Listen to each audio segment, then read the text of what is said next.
we're just going to call this part 2. I must have hit something holding the phone up. That's the next order of business. I'm going to buy a little thing to stick on my car dash. I am parked right now. I'm supposed to be heading to my mother-in-law's cancer doctor appointment, but I have a little bit of time. So anyways, I joined a gym that is closer. Last week I went once to water aerobics, and then this morning I went again to water aerobics. Last week was rough. I really liked the lady in the evening classes. You get a workout, that's for sure. And this morning's, I just wasn't clicking with me, the instructor. So I'm going to just make sure I go to the one lady's, Mrs. C, we're going to call her. We're just going to go to her classes.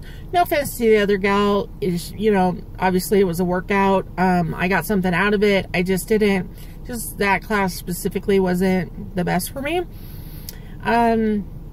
So anyways, as I was saying, I work out. I go camping. I go hiking. You know, people on Facebook, you know, they're like, oh, wow, you hike 6 miles. I'm like, yeah, that's when, you know, I started hiking again, because I finally had a point where I was like, I am tired of listening to these doctors. These doctors don't know my body. My husband kept telling me, listen to your body. If you want to go hiking, let's go. Even if we walk 10 minutes on the trail and you go, oh, time to turn around. My husband's been very supportive. Thank God. I love him to death. Been married 20, I think it'll be 23 years this year. I have to do the math. I'm terrible at that. I've known him since I was 13. So, oh shit. Sorry. I don't know if I can cuss on YouTube. Anyways, I'll be 43. We were married when I was 20. So yeah, 23 years this year. And I was 13. So 30 years. I've known my husband 30 years. Yeah, that's an aha moment for me. Anywho, he's very, very supportive. He's like all for everything, and just extremely supportive. We went hiking one time, and with MS, your mindset's a little bit different. And he made the comment, because we go up to Woodbine and Sioux Charlie Lake is up there. And he made the point of, well, one day we'll get there. Well, in my mind, I was like, I have MS. You know, our son was with us as well on that trip, and I was like, I want my boys to know that I'm going to do my best. I'm going to push, and I'm going to try as hard as I can. Plus, it looked really beautiful. I'm going to not lie. I'm going to be honest. So I was like, F it, let's go now. You know, and round trip, that's about 20 miles, I believe, 20 or 22 miles. And it took us all day. You know, it took us all day long. Thank God it was an overcast day. At one point it did kind of do a little bit of drizzling, not really rain, because we weren't wet, but there was enough mist and moisture in the air and stuff, which helped a lot. However, walking back, I almost didn't make it. There was a couple of times that my husband just had to literally stand behind me and just kind of hold me up type of thing. And it must have been pretty funny to people on the trail, because my husband's like a $125, $130. And, you know, he's like size 29 waist, okay? But he's a black belt in karate, and he works out, and, you know, but he was there, and he was very supportive, and he's like, all right, let's take a break. Let's do this. Let's do that. And I'm like, if I sit down, my butt is not getting back up. We're not making it back to camp, so let's do this. But you got to do that. You got to push through, and you got to do the best that you can do. So I started listening to my body more. I don't know how many years it is. I believe it's 7 years. Every 7 years, your body, actually, your taste buds change. And I think this is the year that mine are changing. It's getting to the point where soda doesn't taste good. You'll see my video on Taco Bell, which I recorded the other day. It's pretty funny. I laugh a lot. I smile a lot with or without my teeth in. Anyways, I don't foresee an issue. And because I have MS, I've been on protein shakes in the morning for years. Recently I switched because I had a new doctor, and the doctor was like, oh no, you need to get off this weight stuff, and you need to get onto this.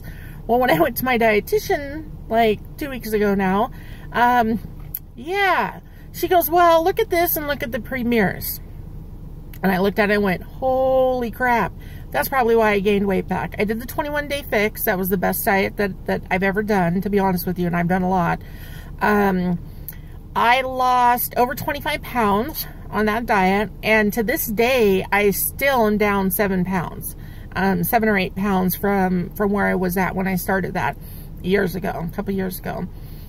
So when I went into my first appointment, because you go in and you meet the, she's not a mediator, what is she? I'm not sure her pronunciation. But anyways, when you first go in, you sit down and she's like your coordinator. She's the one, she's the RN, and she's gonna, you know, help you go through it all. I met with her, then I met with the nurse practitioner to get everything okayed. And in my case, because I do have a pinhole leak, excuse me, a pinhole in my heart. It was since I was born. They did a bubble test. Yeah, all that kind of stuff. So there were certain things, especially with MS. The first thing, I didn't care. I still haven't seen the surgeon. I'm going to be honest with you, and I'm like 2 weeks in on the pathway. I haven't seen the surgeon. I am surprised at how many appointments I've had, because I think it's like 6 now. But at any rate, I wanted to see the pharmacist. I needed to find out about my medications and to make sure that I was going to be healthy and my MS medications was not going to be a problem. I do know, because I've been diagnosed since 2008. I believe it's 2008. So about 9 years ago. 9 or 10, something like that. I don't celebrate that. But at any rate, I'm stable, you know. I do get maybe a lesion a year, but it's not a noticeable one. It's not usually where something new has happened, like, oh my God, I can't feel my left leg, which does happen to some people. I do get relapsing remitting, which is where an old lesion will act up. So every once in a while, I'll be like, oh, my fingers are numb again. That's great. So old ones will kind of act up a little bit, and that kind of stuff. But I'm stable. I'm not going to go into have a surgery that's going to jeopardize my MS, because I'm trying to have the surgery to help with because I have severe sleep apnea, severe obstructive sleep apnea. So I'm on a CPAP machine. Thank God I finally got a mask, like 7 days. I've been 7 days. I'm so excited. Last night was the longest. It was just shy of 6 hours. I got to sleep with that on. But I'm not going to have a surgery that is going to jeopardize my MS. It's going to cause me to die anyways. Like, the whole point of this is to get healthier. I want to be able to do the things that I used to do. I want to be able to go horseback riding.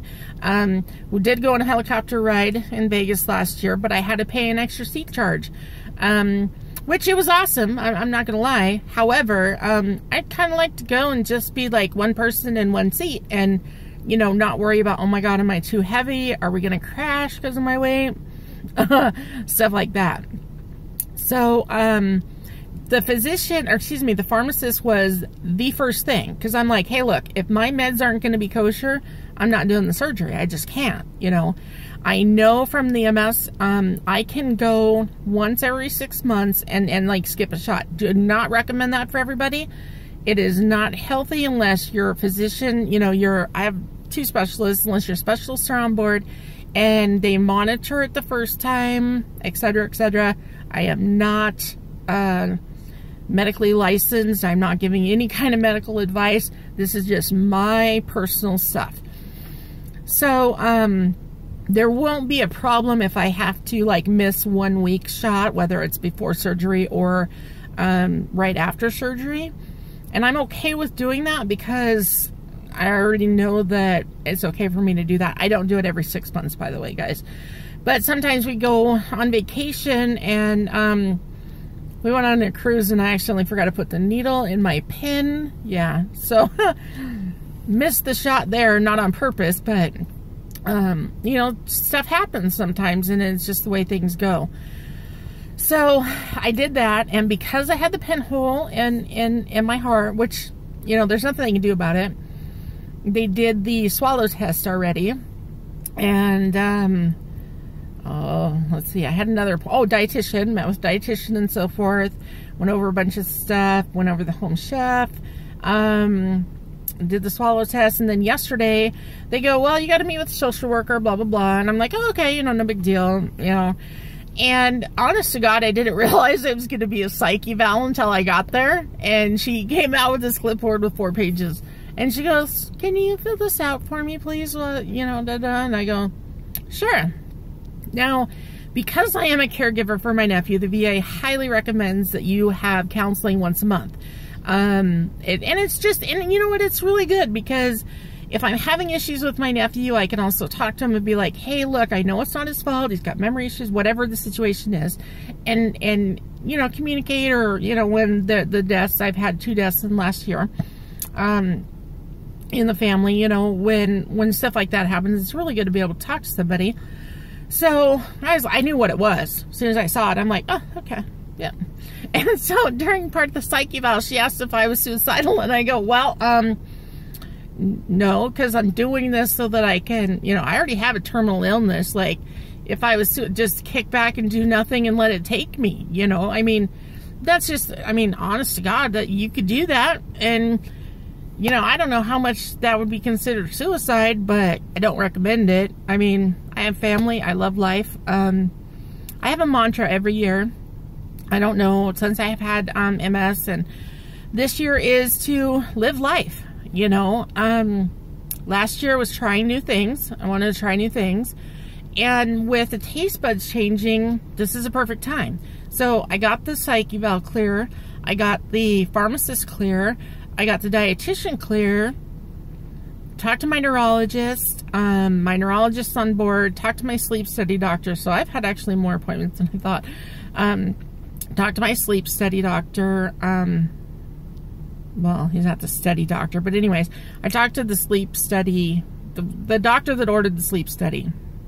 Anyways, I'm all clear with all that kind of stuff. I even talked to the dentist because, everything going on with my mouth. So far, everything has been pretty good. The psych eval wasn't really that big of a deal to me. It was just sit down, talk about some questions and answers. And she told me right there, she goes, I think this would be a perfect tool for you. I think you'd be a good candidate for it. Da-da-da. I was like, okay, cool. And I get home and I look up some stuff on YouTube, and everybody's talking about these psych evals and how scared they are and things. And you know what? Some people are just nervous about stuff. I'm nervous about the actual surgery, like going into it. When I get to the hospital, that's when I'm going to be like, oh, I've had a bad experience when they took and stuck that thing down my throat to look at the hole in my heart for the bubble test. I woke up like 2 or 3 times during that procedure with it down, and I was gagging. Not good. So I have maybe a little BSD with that, which I'm sure we're going to work on before surgery. So I'm probably realistically looking at 3 months out. I know that's not typically normal. Most people go through the process a little bit faster, a little bit slower, but they have to get, I have Blue Cross Blue Shield, and obviously I'm on disability because I can't work. I can't go to fairs anymore. I can't be around a lot of outside stuff with my MS. It causes me just to get, it's outside stimulus is what they call it. I'm really sensitive to it now.